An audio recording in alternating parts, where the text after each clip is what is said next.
What's up, everybody? It's Keefy from Ghost Cult Magazine, ghostcultmag.com, and I am here with the guys from Malignancy. How are you doing? Stellar. We're good. Amazing. Awesome. I like good and amazing. You guys just slayed the crowd here at Saint Vitus Bar in Brooklyn. What a treat. What a treat to hear the entire Intrauterine Cannibalism record. Almost. It was a little, at the end, there was a fan request that got answered. That was really cool. That you and my favorite song also by you guys. So what a treat. Seems like it's everybody's favorite song. The hit. Yeah, but our one hit. But still, it still holds up. Mm-hmm. And you guys killed 20 years later. I know. Actually, the song's from 1994. Word? Yeah. We're so used to headlining. So at Saint Vitus or opening up for Revocation, Demolition Hammer. We're so Fetus, so we're used to like having a longer set. So it's weird for us to. We love that we're opening up on a sick tour with sick bands. But it's different for us. Like half our crowd got here to witness everybody else but us. Yeah. So, but it's awesome. It's about music, and I'm just glad we're supporting death metal these days. And people came out, and it's such a new crowd. It's so funny. Like I was telling this to everybody before, like the local death metal scene, which is like 200 strong in New York, and when Long Island and New York mixes in Jersey, it gets nice. It gets so to see a whole new scene tonight. That we still have about let's say 20, 30, 40 regulars, but to see another 150 new different heads that you only see on tour, and that this is a tour package bringing in. You got Dallas in here with Narcotic Wasteland. Everybody knows where he's from, but let's push Narcotic Wasteland. That's what it's about. It's a whole band. It's not just one guy. And he's been doing that for years. Yep. And they played Blackthorn and Queens a couple years back. Now they come back through, and they got a nice following. That's a very happy. My first time seeing Pathology that I remember, because I've been in death metal business so long, but I don't remember seeing them. And I'm really happy OB singing. We toured OB and Inherit Disease. Yeah. So somebody's jumping out there. But it was just a really great night at Saint Vitus. I think this tour package coming in, they didn't know what to expect. Everyone's on vacation in August and all this shit, but the night was a great night. And excited to play. Killer. We appreciate you guys being here. You guys slayed it, like I said. And I have to say, like you said, you're not used to opening, but you guys were very professional, right to the point. Danny always doing a great job on the mic, and like just very like 1, 2, 3, let's go, let's bang these songs out. Yeah, we had to. I mean, it's one of those things where it's about respect for the venue who has a curfew, and also the bands that are playing after us. There's so many shows that younger bands, they love to go over all the time, and it's like, guys, no, you have to have respect for the rest of the bands. It's not all about you, it's about the whole scene, and that's what a lot of young bands don't understand. Us old timers, we've been doing it long enough, and we've been slapped up enough by venues and fucking stage managers that say, yo, get your shit the fuck off the stage now, or get your shit on the stage and play your set. And we've always had our set cut. Even though we're professional, we get our shit done. Our set gets cut because 4 bands before us decided that they wanted to play longer because they had to get that song out, that extra song, and bring the whole stage show. So they bring in tons of equipment, like the headlining. You're opening a festival, or you're not even in the top 3 bands, and you bring enough equipment to put on the whole show by yourself. And now it has to come off the stage. So, and we've seen this even in Iceland. I won't name the band that went on before us, but they brought in so much equipment. Like, good God. Our set, we cut our own set so Psychroptic could play longer. Yeah, we seem to do that a lot, but whatever. It's for the love of the music, and it's fair. It's fair that everybody gets their chance to perform. Especially bands that people are there to see. If you paid to see Psychroptic, you won't want to see them get cut short, right? Right on. I appreciate the professionalism. That's awesome. There's a very classy of you guys also. I feel like the ceiling's going to fall in on us here. Yeah, it's like marbles upstairs. What the fuck? I don't know. Everybody's playing a game of jacks upstairs. I'm not sure what's going on. Still rather be here than where the earthquakes were happening previously. Yes. Yes, We're lucky. We're very lucky. Yeah, no natural disasters here No. tonight in Brooklyn, but a lot of awesome death metal. Let's talk about this record. I know that it's becoming a thing where let's honor our anniversary. It's good nostalgia, but it's a record that really still holds up for me. I listened to it today. I was like, man, I can't wait to hear this set. Cool. It is really still a very strong record, and you guys went in and we have kind of a new edition of it. So let's talk a little bit about that. Like when you went to revisit the music and the material, like you said, some of these songs you have not ever played before live, which blew my mind actually. Well, I'll start and I'll let Ron finish. This has been an idea of mine for a while because I felt that we needed to do it. And unfortunately, our original tapes have vanished. So we couldn't go back and retool it, mix it. It was never mastered. So what you hear is just a straight mix, thick as fuck, Mortician mix. Thank you, Roger. And we couldn't do anything about it. We couldn't find the tapes. They were gone. So the artwork I commissioned from a guy, artist Tony Cosgrove. Cheers, brother, wherever you are. Amazing. I commissioned him to do that piece like over 5 years ago. Because I was just like, I want to just revisit it, and I want the artwork to look fresher, still brutal. I mean, we love the original fucking art. It's iconic to us. I mean, I love it. I have the original painting and everything from artists in Finland. Amazing. But we had to do it, and it was tough. It was tough to revisit some of these songs because, Mike has different sensibilities, our drummer, and Monty as well. I mean, Monty's coming in as a fan, so is Mike.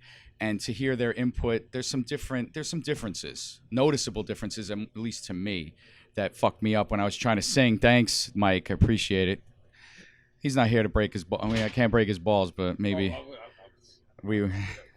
But all in all, it was a great experience. They all got their stuff done early, and then this was supposed to come out about a year ago, maybe even longer, but I said, let's hold back and make it a 20-year anniversary release. And then we released it at Maryland Death Fest. Cheers, guys. Thanks again for having us. Because it needed to be. It came out in May of 1999. So we just like, fuck it. Oh, United Guttural Records. Thanks, Rich, wherever you are, brother. So here, I'm going to give it over to Ronnie boy. Is it crooning a little over All there? right, so here's my take on it. So having a whole new rhythm section for Intrauterine Cannibalism, this was totally different for me because the way that Roger was a guitar player, that he's what they call a master musician of many instruments. So Roger's drums, keyboard, vocals, bass, and guitar, it doesn't matter. Roger, whatever he touches is amazing. So the way we wrote this was a guitar player's attitude, and the drums, how Roger played them was that. So to hear a different interpretation, where sometimes it was, cooler, and sometimes it was a little different. So to get used to it, but it doesn't mean it was different is good with Malignancy, because Malignancy has to always evolve. So I kind of really liked how I had to adapt a little bit to their take on it, and even the bass, like the bass. Monty's the playing was amazing. We wanted to get him a better sound. Desmond's sound was so gigantic that today's equipment doesn't do what the old stuff did. Everything was tubes and tape. It was not digital, so it was harder these days. And this is what the newer people have to know, to get the brutal, dirty sound, not the really, really grungy. Not where grunge metal came from, where fucking we called it a slimy sound. It was the sound that Morbid Angel invented to me. To get anything close to that was easier back then. Yeah. And now it's like you try to invent it on the computer, which we didn't do. So we went old school. We got some different stuff. We ran through some different stuff, and Monty's sound came out crisp. Yes. We love it. And so I'm very excited. Mike played some faster stuff. We would say that he turned it up a notch in some parts, and then in some parts, he played a different groove. So it's a different take on Intrauterine Cannibalism. So I want everybody to listen to both. Yeah. The original is iconic to me and Danny, especially, and all you fans. But the new one, it's no joke neither. It took a lot of hard work, and it sounds good. So enjoy. And let me just interject. Severed Records. It's a 2-disc set. I said dicks because remember he did that. It's not a 2-disc set. It's a 2-disc set, and you get the original 1990 reissue basically, and then you get the new re-recording. So it's double disc for $10. You can't fucking go wrong for that. We wanted to do it that way to not make the fans feel like we were just putting this out to fucking a quick cash grab. It was about, no, this album's been out of print for like 15 years. Here you go. Here's the original dirty-ass version, and then here's our new take on it. So cheers, guys, and check it out.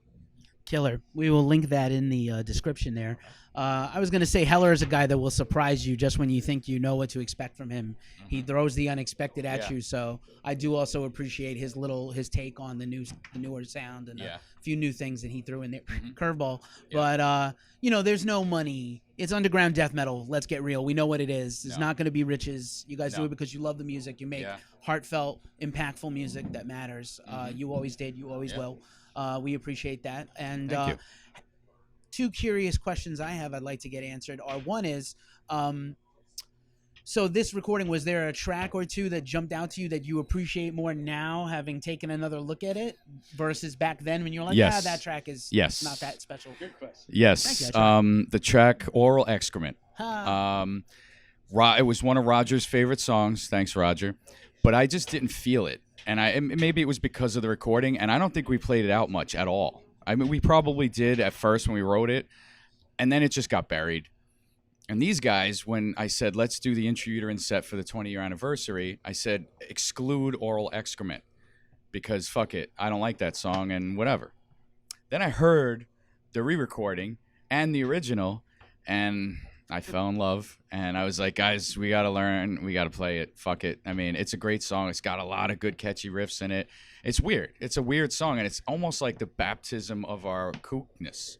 I mean, Intrauterine was a lot of old material that was straightforward death metal that had some fucking, it was there. We were just on the cusp of doing weird, and then Motivated happened, and then Cross Species, and then now it's just a monster of technical silliness. Thank you, Ronnie. Well, I think Oral was an interlude to Motivated. Yeah. This is because it was bass, like Motivated is bass driven. A lot of people don't know that, but you hear it like Thank you, Desmond. We love Desmond Tolhurst. Everybody support Desmond Tolhurst. Head Trauma and anything else he does. He puts up songs now. You could catch him. You could catch him doing the Venom song. Catch him doing a Slayer song. Support him on YouTube, and Desmond deserves it. And you won't. It's not the last time you'll be hearing a Desmond. We're gonna include him on stuff in the future. Maybe he's not gonna replace Monty, but there'll be little things where Desmond gets to do offshoots of this band. Because we still love him. Yeah, exactly. Yes. Killer. And of course we gotta, Heller's got a very busy schedule. Alex destroyed it tonight, like just absolutely destroyed it. Yeah, but he's destroying the stairs right now. I don't know why he's bringing this down. Alex the Destroyer. Why are you bringing that down? But we'll get Heller in here eventually on the road with you guys. But in any case, you could bring that back up because later. Have fun bringing that back up later. This is what happens when the rest of the Malignancy crew comes down. You see the bosses are down here being busy. Because this is big death metal. I'm gonna talk like David Lee Roth now. This isn't grind. This isn't slam. This is big death. Big death. Like big rock. Okay. Like Van Halen said, we are big rock. We weren't talking shit on you. We were actually praising you, and then you brought this thing down the stairs and looked kind of like a jabroni. And then you smashed the stairs. I did not mean to do that. What I meant to do was I didn't even want anything to be lost. Okay, Alex Cohen. Alex Cohen in the house. This is for 6 years now. 7. 7. Oh, it's been that long? It has been, I know. Beyond session drummer. This is Alex Cohen, drummer of Malignancy. And a million others. That too. Hey, a band whore keeps life interesting. Amen. Great jazz drummer. He did great with Pyrexia, and he does great with what he does. I'm working on it, but it's a pleasure to be here, and this tour is going to be awesome. Anymore. No, that's true. Hitting him up to fucking play on your records. No, but no, that is not true. Keep it coming. Keep it coming. He's good for lessons, and he's good for recording. This is true. Yeah. Yes. I do try my best. Yes. But love this. So, He's leaving. good night, folks. I gotta go get that. That's all, folks. That's all, folks. I have just a couple more questions for you, and I'm going to let you get back to your beers and your night and your fans. Oh. Now that this record, it's, you guys are coming out, you're on tour, it's playing it live. Has that inspired you to consider re-recording or revisiting any of the other things? I know you mentioned Mutations. That would be the one I would do, but... No, because I think those no. recordings are good, and Mike wants to revisit Inhuman Grotesqueries only because he didn't like his recording, but Ron he's reluctant, and I am too, because the vocals that were captured for that record, I don't even know if I could still do them. It was like I recorded in a fucking closet that a ferret lived in. And that's why I call it Ferret Shit Studios, because I smelled ferret shit the whole time I was recording, and I actually didn't mind. I was eating Slim Jims and fucking corn chips and fucking drinking Coca-Cola and beer, and it was a great session. And I don't know if I can I don't want to even revisit those. I like to just play them out live and fuck it. I mean, if you think about it, every band might want to go back and retool or retouch anything that they've done because of technology and maybe limitations back then, but I would rather not. Personally, and I know Ron really doesn't want to either. This was something I kind of had to twist his arm about it, because he wasn't really a fan, but because we lost the tapes. I mean, to be honest, we don't fucking have any of our shit. All of our shit seems to be missing for some odd reason. So thank you, fucking technology. Computers suck dick. So, yeah, a lot of our stuff is kind of MIA. Now we're looking for it.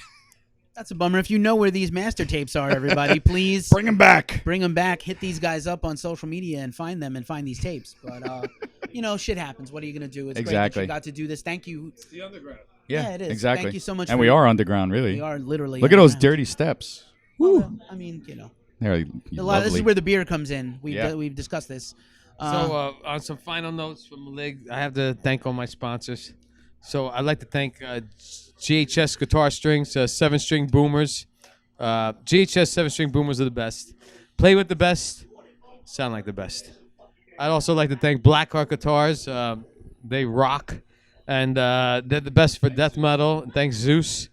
And we love you. And keep on putting out great guitars. And the Metal Vegan Kitchen. Visit Metal Vegan Kitchen. That's Zeus's alternate website. And Blackheart Coffee, because Blackheart is expanding these days. I'd like to thank Positive Grid. And thank you, Rob Cacciano, Volbeat, for getting me with Positive Grid. Love you guys. And hope your Knot Fest is going quite well. And I'd also like to thank EMG Pickups and Cruelty Cabinets. Both of you guys have done everything for me, and I love you guys so much. And support Willowtip Records and Severed Records, all our albums, and United Guttural. This is who stood by us forever, and the only people still around are Willowtip and Severed. So buy what they have.